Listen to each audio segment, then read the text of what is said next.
For over 100 years, Detroiters have been coming to the corner of Michigan and Trumbull. Inside this stadium, they've witnessed some of the most celebrated moments in the city's history.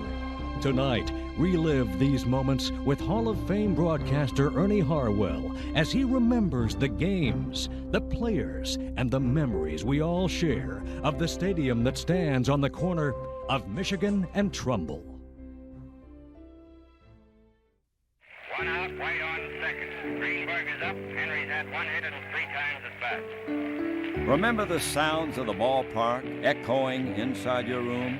There looks like a long punch into the bleachers for a home run. Hitting one in the bleachers. Remember how the radio stirred your imagination as a child? And when you closed your eyes, you could see your heroes and experience the magic of the moment.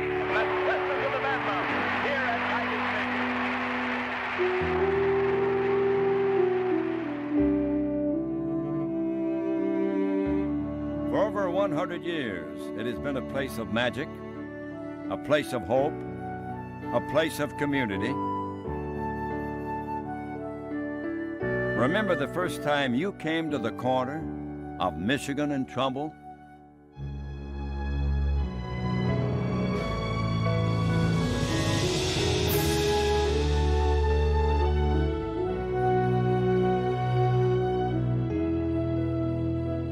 Even now, when I'm driving down Michigan Avenue and you see the light standards for the first time, you're driving in the car, I start to get kind of antsy. Like, I got to get the parking space, I got to get in there, I got to get my seat. And it's pretty close. It's about 95% of the feeling that I had when I was a little kid going to Tiger Stadium. It is an experience that has bridged the generations, an experience that is part of our heritage. When you pass through the gates, troubles seem to evaporate. I think most people will remember the first time they entered that ballpark holding the hand of a parent or maybe an older relative and walking through those tunnels and seeing that enormous expanse of green out in front of them, and it's a memory that's just indelible. Souvenirs, pennants, baseballs, bats. Hot dog day. Sometimes these people sit in the same seats they sat as kids, and they take their kids. And I think that's the charm of old ballparks. I think it's a big sense of pride to everybody that it's their place. But there's no other stadium, there's no other place that you can all go to and sit with a stranger sitting next to you and talk about the same thing that you love about being there. It's almost like when you go to church on Sunday, you all feel a part of that kind of thing. Michigan and Trumbull is a corner that has intersected with the history of this city. It was a place where immigrants eager to become part of the American mosaic learned the language of baseball. It was a place to escape reality when hard times had Detroit on its knees. It was a place of healing when the streets burned and people were divided. The stadium has grown and changed with the times, but one thing has remained constant: the love affair 5 generations of fans share for the corner of Michigan and Trumbull. Well, to me, if people feel like Willie Horton feel, Tiger Stadium is life, as far as I'm concerned. It's my life. In 1895, giant elms and oaks provided shade for the Western Haymarket. Most of them would be cut down to make room for a new spot to play baseball, Bennett Park.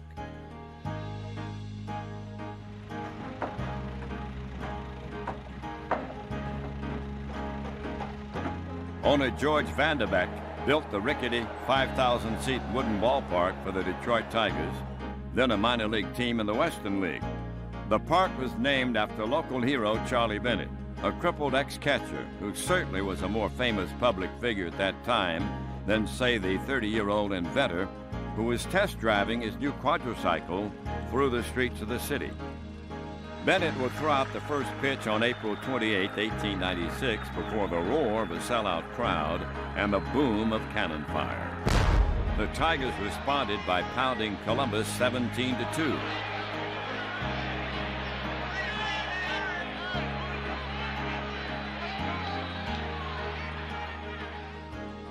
Football was played here almost from the beginning. For the University of Michigan, a regular tenant during the gay 90s, Fielding Yost's team played its last game at Bennett Park in 1901. The same year, the Tigers joined the major leagues. On the diamond, a new century of stars were born. One of the biggest, a slope-shouldered, barbering student from the Nebraska plains, Wahoo Sam Crawford. Was a great slugger. I mean, he would have been a Babe Ruth or Henry Aaron had he come along a couple generations later. Crawford would soon be joined by a teammate who would change the game of baseball. On August the 30th, 1905, at Bennett Park, 18-year-old Tyrus Raymond Cobb ripped a double in his first major league at-bat. 4,190 hits would follow. You know, he was Ken Griffey Jr., Wade Boggs, George Brett, Pete Rose, Kirk Gibson, all those guys balled into one.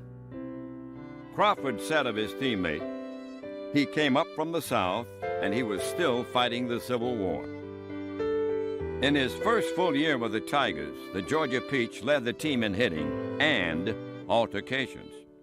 In his second year, he captured the first of 12 batting championships.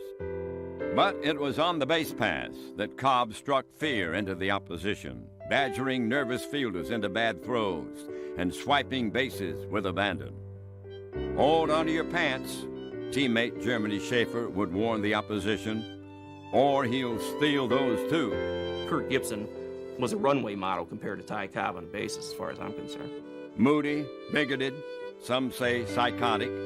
It was rumored Cobb filed his spikes in order to draw blood from the opposing infielders. That in-your-face intensity would help drive his team to 3 straight World Series appearances starting in 1907. Even manager Huey Jennings' coaching box antics couldn't help the Tigers. They lost each time. After the 1911 season, Bennett Park was torn down. In its place, owner Frank Naiman built a $300,000 stadium that could comfortably seat 23,000. Home plate was moved from right field to its present location, so batters didn't have to stare into the bright afternoon sun. On April the 20th, 1912, just 5 days after the Titanic tragedy, a full house christened the city's newest modern wonder. Cleveland's shoeless Joe Jackson scored the first run at Navin Field, but Cobb would steal home plate and the game by a score of 6-5.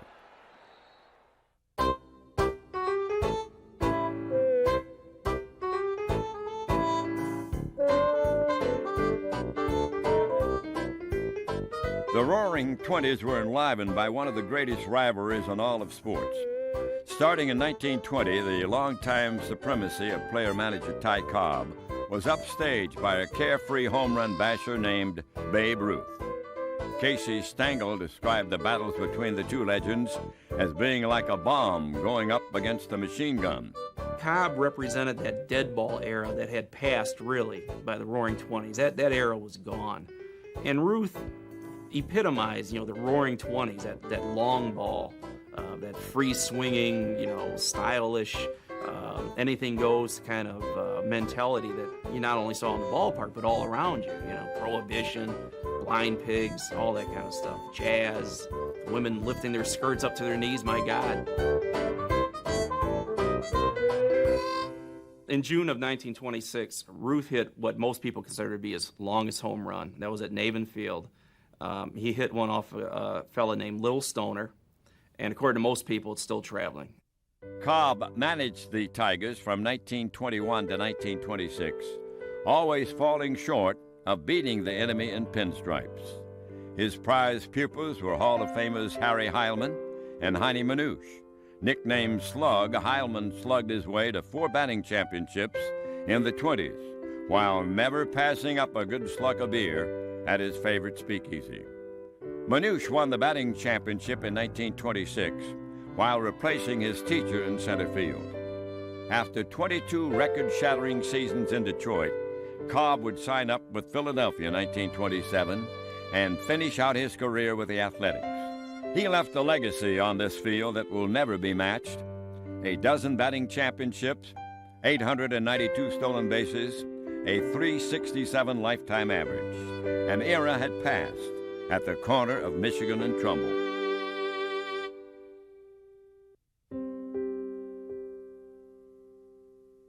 The Depression hit Detroit harder than any other industrialized city in the country. Auto production dropped by 2/3. 4,000 children a day stood in bread lines, and attendance plummeted at the ballpark. People use it as use baseball as an aspirin, I suppose, because things were tough. I mean, really tough. And there weren't a heck of a lot of people came down to ball games in those days. The homelessness, the hunger, and the misery would make a lasting impression on a rookie pitcher. I'll never forget it because you're right. There were soup lines. Detroit was just dead. How the people found enough money to come out to the ballpark, I'll never know. In order to boost the gate, the Tigers introduced gimmicks like Ladies' Day and doubleheaders. But eventually, it was a team on the field that would bring the fans back to the corner. I always wrote that, I said, I'd give 1 year of my life if I could get on a trolley car on Michigan Avenue or Trumbull and take it down to the ballpark in 34 and 35 during the Depression, when the Tigers did what they did to win the pennant. It was called the team that made Detroit forget. Veteran catcher Mickey Cochran was purchased from Philadelphia for $100,000 Depression dollars prior to the 1934 season. They called him Black Mike for his fiery disposition. He not only caught every afternoon, he managed, a double duty he performed with a fury not seen since the days of Cobb. Another veteran, Leon Goose Goslin, who had played with the Washington Senators in 3 World Series, took over left field. And then there was Linwood Schoolboy Rowe, a towering right-hand pitcher who could also hit. And at second base, the mechanical man, Charlie Gehringer, a crowd favorite. He was really a cool guy then because he was very quiet, didn't say anything, but he made all the plays. And he wasn't a showboater at all. Gehringer would inspire a generation of sandlotters to imitate his style and grace. He even helped motivate one young girl to realize her dream of playing in a league of their own. I came with 3 older fellas, and we were sitting there, and Charlie Gehringer, he was my idol anyway, and I watched him. And then after he got through fielding the ball, you know, I went out in the aisle there, and I started imitating him. And I did it so many times, my brother wanted to take me out and take me home. Finally, there was a power behind the G-men, hammering Hank Greenberg. I spent 6 years with Hank Greenberg, and he was probably one of the great gentlemen of the game. The 34 Tigers lifted the spirit of a depressed city, beating out the Yankees to win their first pennant in 25 long years. Listen, that time, if you remember, the Yankees were kings. Yankees, New York Yankees. They had a terrific ball club, Babe Ruth and all that gang. And we beat the pants off them in 34 and 35. I love to play against the Yankees. In the World Series, the Tigers would draw Dizzy Dean and the rest of the Gas House gang from St. Louis. This is my brother Paul Dean, better known as Daffy. We're both full of ambition against those Tigers. Up 3-2, Detroit was ready to crown their heroes upon the return of the series to Navin Field for Game 6. But a hotly disputed call late in the game gave the Cardinals a 4-3 victory. You're born to make mistakes, I guess. I've made them. I've seen other guys make them. But that cost us that World Series, that decision at third base. We should have won that series in 6 games. The next afternoon, the stage belonged to the showboating Cardinals. With St. Louis up 8-0, Joe Ducky Medwick made a hard slide into third baseman Marv Owen. Tiger fans in the temporary bleachers in left vented their frustration at Medwick when he took his position the following inning. all the fans out there in left field started throwing garbage at Medwick, throwing cabbage, heads of cabbage, pop bottles. Billy Rogel said if they had a Model T Ford, they would have thrown that out on the field at them too. And the fans were just frustrated. And of course, when somebody picked on one of the Tigers, well, they had the whole city to whip, you know, and in fact, the whole state. So finally, Judge Landis, in a very controversial decision, called for Medwick to be removed from the game. Where'd all that garbage come from, I don't know. But I'm telling you, it's a good thing he didn't go back out there. I'm telling you. The Cardinals won the game in the series, prompting Frank Navin to moan, "Are we destined to never win one of these things?" The answer was yes, though Detroit would have to wait another October. In 1935, Navin Field was the place to be. After winning their second straight pennant, the Tigers took on the Chicago Cubs in the World Series. The Tigers are all in shape and ready to go. And just like the previous year's battle with the Cardinals, the Tigers were up 3-2 when they returned to Navin Field on October the 7th. Over 48,000 fans nervously watched the score seesaw back and forth until it was all tied up 3-3 going into the bottom of the ninth. I was sitting in the dugout, and Goose Goslin was sitting beside me, and when the inning opened, and he said, "You know, I have a feeling." He said, "I've got a feeling that I'm going to win this ball game." He said, "I'm going to be at bat with the winning run on base, and we're going to win this ball game." And there it does go. It's a clean hit. Watch Mickey fly around those sacks. He rounds third. He's coming home. And here comes Mickey Cochran home with the winning run. The run that won the game and the World Series for the Detroit Tigers. And everyone celebrating. Everybody happy, you know. And it was it was something to watch. It was something. The town just went crazy. It was an escape from reality. It sure was, because things were so bleak, you know. And to come in here and watch these guys play baseball, and the Yankees and the Red Sox and the White Sox and the Washington Senators back in those days, and it was an unforgettable era of my life. I'll never ever forget it. Never forget it.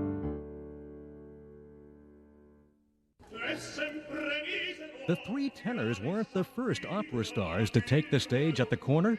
In 1935, Opera Under the Stars was staged for one season at Navin Field. For the most part, the stadium that exists today is the one that new owner Walter Briggs put his name on in 1938. The industrialist made millions in the auto industry, and he poured a good deal of it into the stadium. It was cleaned. Everything was cleaned out of the stadium, and it was beautiful before every ball game. You know, my grandfather didn't want to sit in a dirty stadium. After years of playing at the University of Detroit, the Lions made Briggs Stadium their permanent home in the fall of '38. September 1939, Joe Louis defended his heavyweight championship with a knockout of Bob Pastor. It would be his only fight at the corner. 1940, the Tigers won the American League pennant, only to lose to the Cincinnati Reds in the World Series.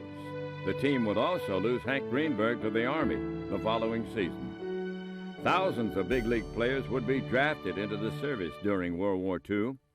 Hammering Hank Greenberg returned to Detroit in 1945, just in time to capture another pennant with a dramatic home run in the final game of the season. It was a rainy day in St. Louis, and I was in my bedroom at home listening to the game, and the bases were loaded, and he hit a grand slam that was just fair by inches. You know, everybody held their breath. At that time, they were doing the broadcast right from the stadium, and it was an exciting thrill. I mean, I must have jumped out. I thought it went through the roof of my bedroom there. Their old rivals, the Cubs, were the Tigers' World Series opponents again. Virgil Truck started Game 2 just days after getting out of the service. I had to pinch myself several times. It was like a dream, because I couldn't visualize being there, because I never thought I'd get out of the service in time to even be in one ball game, let alone play in the World Series. And again, Greenberg won it for me. He hit a home run with 2 men on, and we won 4-1. The series came down to the 7th game in Chicago. On the mound for Detroit was 25-game winner and league MVP Hal Newhouser. Hal Newhouser, one of the great pitchers of all time. One of the great pitchers. He was a tough, mean pitcher. You got to be. Dizzy Dean told me one time, I said, you got to be mean when you pitch. Prince Hal and the Tigers beat the Cubs 9-3 and brought home Detroit's second World Series championship. The following year, Hank Greenberg returned to form, leading the league in home runs and RBIs. Nonetheless, Briggs sent Greenberg to Pittsburgh, where he would play one more year before retiring. Despite that loss, the post-war years brought the largest crowds ever to the corner of Michigan and Trumbull. The population of Detroit reached its zenith at that time. Pretty close to 2 million people living within the city of Detroit itself. The Tigers were playing good baseball. On the evening of June 15, 1948, nearly 1,500 incandescent bulbs lit up the skies of Detroit, forever changing the game on the field and the neighborhood that surrounded it. I could sit in my bedroom, my back bedroom, and read a comic book with the lights that used to come from the stadium. It changed the whole neighborhood, really, because you couldn't go to bed because of the tremendous crowds in the 40s and the 50s for a night game. Billy Graham brought his popular crusade to the stadium for the first time in 1953. Some in attendance may have quietly prayed for a pennant, but their wishes would go unanswered, although players like Harvey Keene, Frank Larry, Jim Bunning, and the Sunday Punch, Charlie Maxwell, were among the finest players of the 1950s. But it was the arrival of an 18-year-old rookie from Baltimore in 1953 that would have the greatest impact on the team and the game.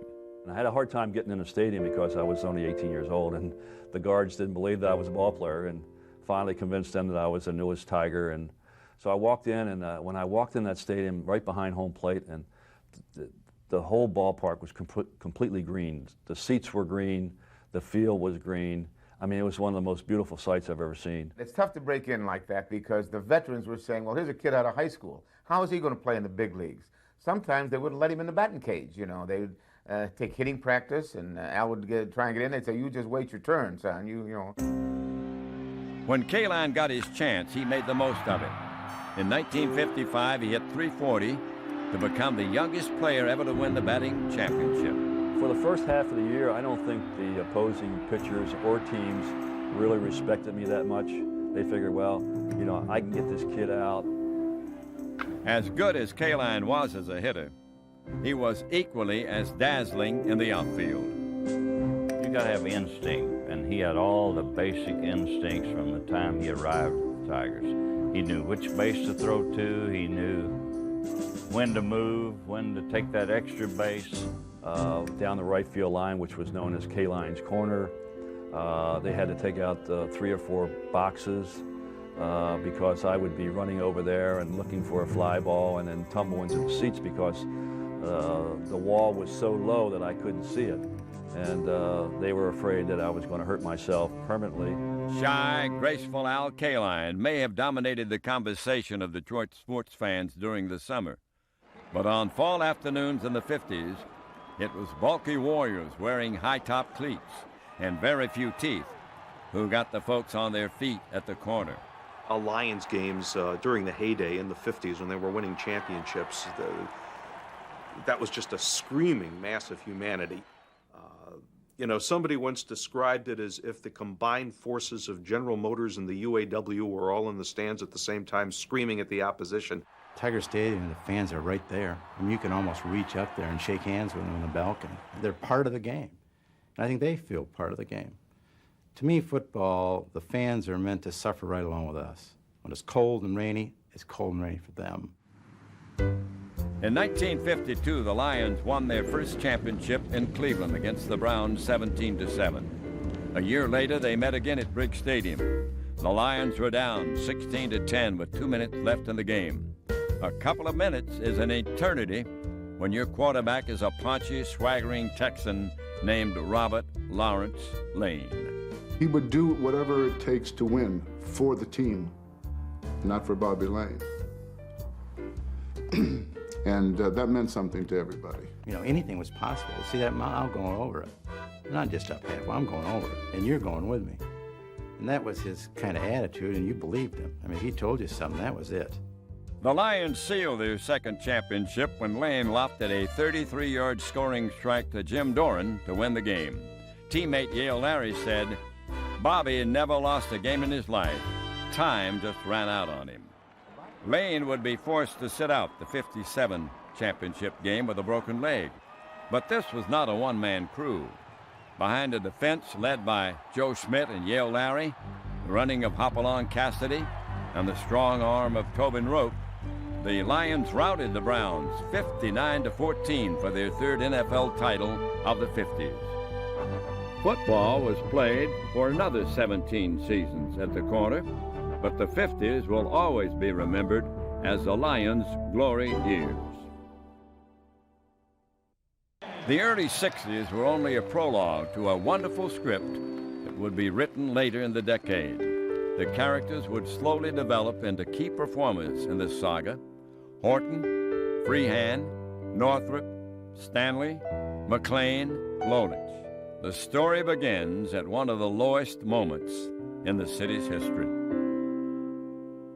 Well, we were broadcasting that day as on Sunday afternoon, and all of a sudden smoke began to rise up out there, and we heard fire trucks go by and everything, and we wondered, you know, what had happened.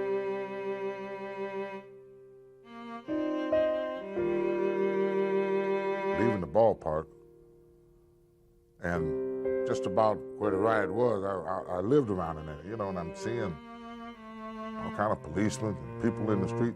We didn't know it, at least I didn't know it. I never forget riding to Livernois area, 12th Street area somewhere. And I'm in my uniform and seeing this happen. It was a shock. And you know, this is Detroit. This is not happening. And that's when I realized what was going on, you know. And I mean, there was tanks, really. People were shooting, people scurrying. Law and order have broken down in Detroit, Michigan. Pillage, looting, murder, and arson have nothing to do with civil rights. What can I do? What can I say? And I've seen myself walking down, you know, seeing buildings on 12th Street, you know, people breaking it, and I'm trying to talk to people. And people listen. You know, people know me in this city since I was a kid. 4 days of rioting resulted in 43 deaths and millions of dollars of damage. Mickey Lolich was one of the thousands of National Guardsmen called to patrol the streets in the aftermath of what was then the worst civil disturbance in U.S. history. As the hot summer of '67 wore on, there was hope that a pennant would ease the pain and despair of July. Those hopes boiled down to a final at-bat of the season.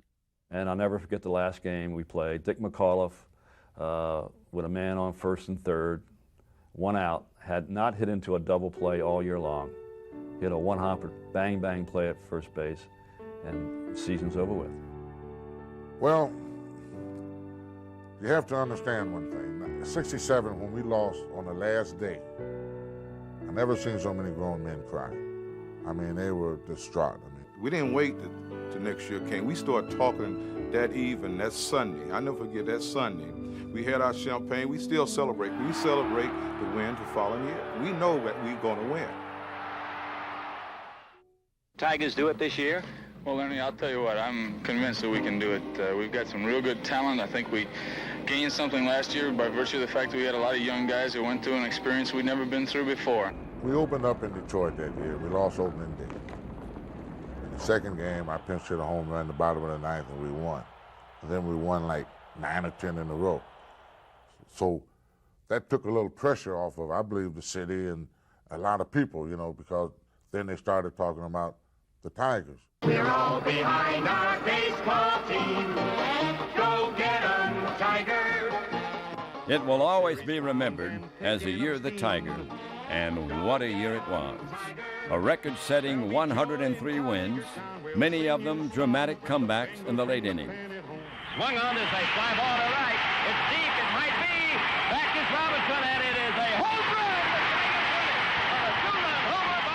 And for the first time in history, over 2 million people came to the corner of Michigan and Trumbull. The 2nd Precinct was the police officers that took care of Tiger Stadium. They were the ones down in that area. And they told me that in 1967, you'd find 4 people standing on a street corner looking for trouble.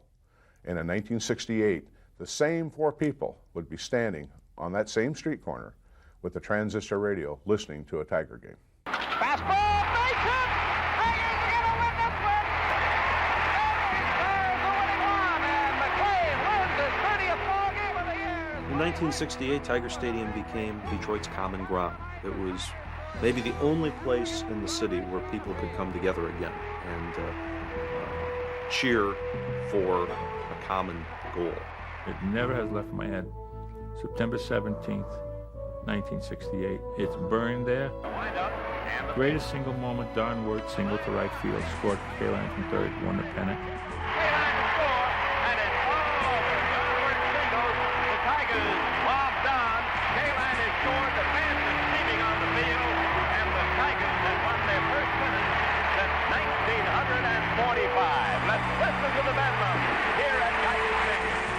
Those people who went through that awful 1967 year, they came over the fence, covered the field, and it was magnificent. At that time, I was the chairman of the Michigan Civil Rights Commission, so I knew the rupture and the fracture of the city as a result of the riots. But when you look at the Tigers of '68 and you see a mixture of blacks and whites pulling together, winning a pennant, it's a unifying experience, and that's what that was. The Tiger storyline from here is as familiar as your favorite novel. Fans keep retelling it, relishing the details. It has a David versus Goliath quality. Goliath was represented by the defending world champions, the St. Louis Cardinals. I never thought they were going to win. I thought the Cardinals would take them in maybe 6 games.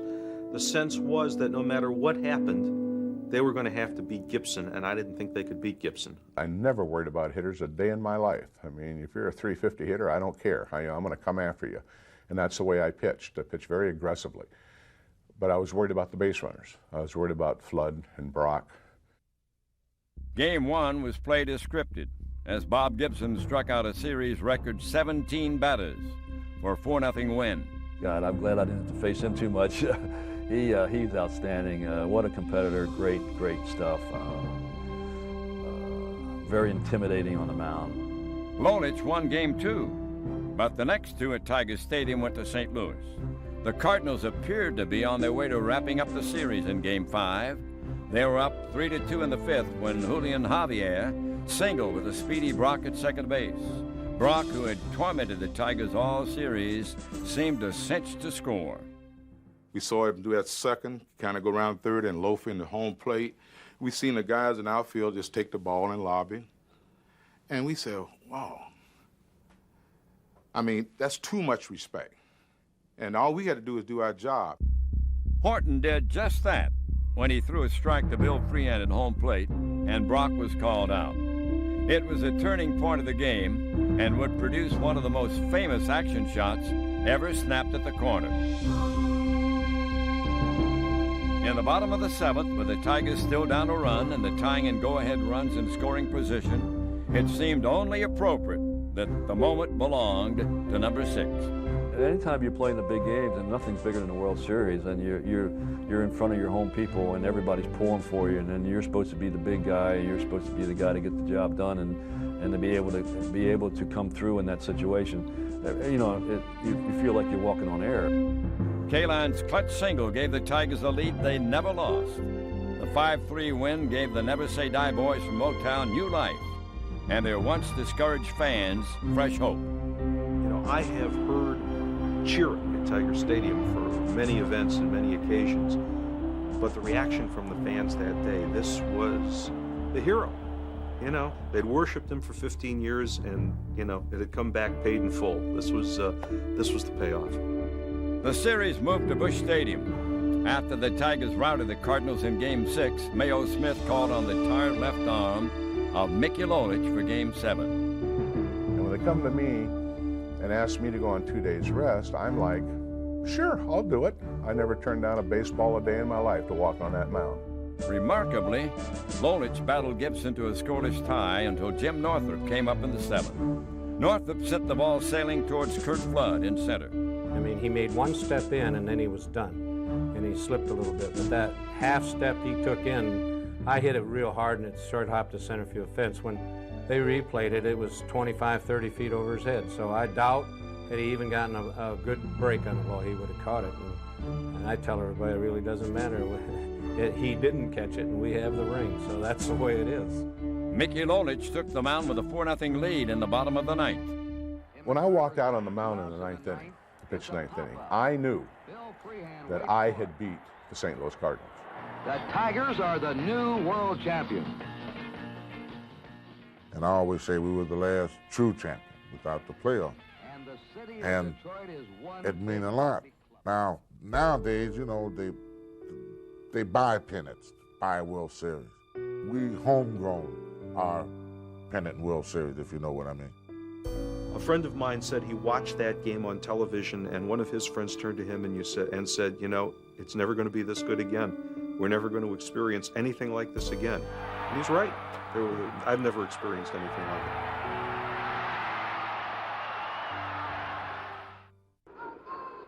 Just months after being released from a South African prison, Nelson Mandela made a historic appearance at Tiger Stadium in 1990 to celebrate freedom and hope. 1972, Billy Martin leads the Tigers to a division championship only to lose to Oakland in the playoffs. 1974, Al Kaline says goodbye after 22 spectacular seasons and over 3,000 hits. 1976, Mark the Bird Fidrich takes flight and for one unforgettable summer captures the hearts of baseball fans across the country. And in 1979, Sparky Anderson is hired as the new manager of the Detroit Tigers.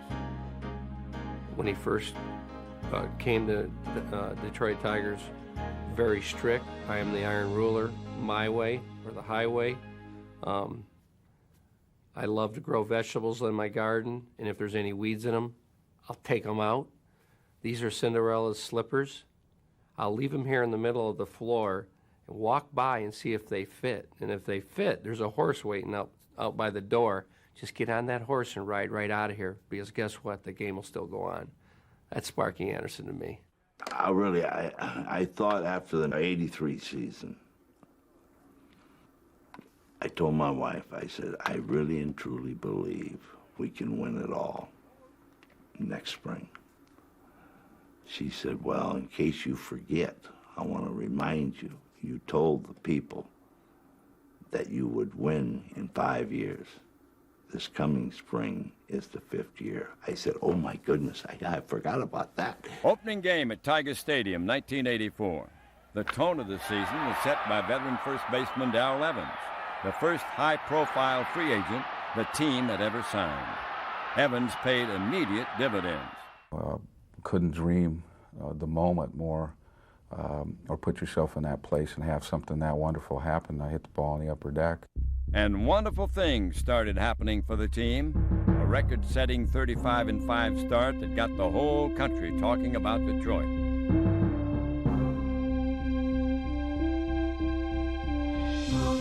The only thing hotter than the Tigers were the Tiger fans. Insane is what it was. From the wave starting there all the time, I think I saw more variations of the wave in Tiger Stadium than I saw anywhere else. I never remember going into any ballpark and having the fans respond to a ball club the way the fans did for us in Tiger Stadium. And because they were so close on top of what was going on, because of the configuration of the ballpark, it just was electrifying. It was nuts. It's over! It seemed only fitting that MVP and Cy Young winner Willie Hernandez sealed the division championship. We had such a great ball club in '84 that it was real easy, because you didn't, in a lot of places I was one of the 1 or 2 or 3 guys always dependent on doing something extra. and I became just a part of history again. And those guys that had played before, like I said, Cobb and all those guys that have been out there before, I think they're out there to pat you on the back. I really do. I think they're there with you when you step into that stadium. The Tigers dominated the competition in postseason, up 2-1 against the San Diego Padres. Old reliable Alan Trammell had a pair of 2-run homers for a 4-2 victory. I think we all, as young kids, you know, we dream of being a major league player. We dream of making it to the World Series. And, you know, we all put ourselves in the driver's seat where we do well. Trammell would go on to win the Most Valuable Player award for the series. But for pure dramatics, Game 5 belonged to that unshaved force of nature in right field, Kirk Gibson. I had to visualize success, and I had to look up in those right field seats, and I had to look into the dugout and say to Sparky Anderson, I bet you $10 I'd take him up top.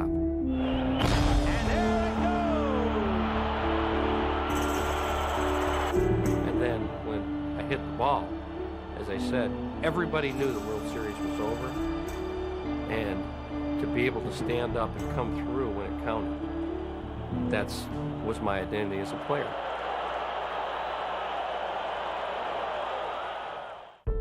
For the 4th time, the Tigers were the World Series champions. The team that celebrated that night would eventually disband and split apart. They made one more remarkable run at the division championship 3 years later, only to lose to Minnesota in the playoffs. There were no baseball dynasties at this stadium. Championships were few and far between. Maybe that's why we cherish those moments of victory so much. Cochran crossing home plate in 35. Well, it's probably one of the biggest thrills that any of us on the Tiger team ever had in their life. Kaline's clutch hit to win Game 5. For 1 year, you can say you're the best. You're the best in that game for 1 year. And Gibson's victory dance around the diamond. The playing field at Tiger Stadium, if you think about it, really the stands in the stadium is kind of a dark setting. And the field was really a stage. It's very well lit. And you've got those big, huge light towers up there that just beam down. And I think it's the greatest stage that I've ever played on.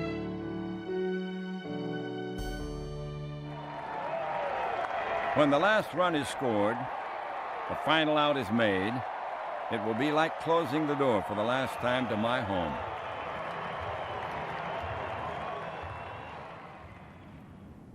I've often said that I've spent more time in this stadium than my own living room. I've been here on cold, quiet nights when players say they can hear my voice in the outfield. And I've been here for those wonderful moments when it was hard to hear myself above the roar of the crowd. I love the history of this glorious game we call baseball, and history stretches from home plate to every corner of this stadium. But the real connection we have to this ballpark is up in the stands. The connection to our childhood, the connection to our family. It was always a special occasion to come to this stadium, not just for the game on the field, but for the joy of spending a leisurely afternoon or evening with friends, relatives, grandparents, moms and dads. Those traditions will continue into the next century at a new ballpark with a new generation of Tiger fans. As for the memories, they remain as timeless as the green grass and the blue sky. Remember the first time you came to the corner of Michigan and Trumbull? Oh yes, fans, I'll remember.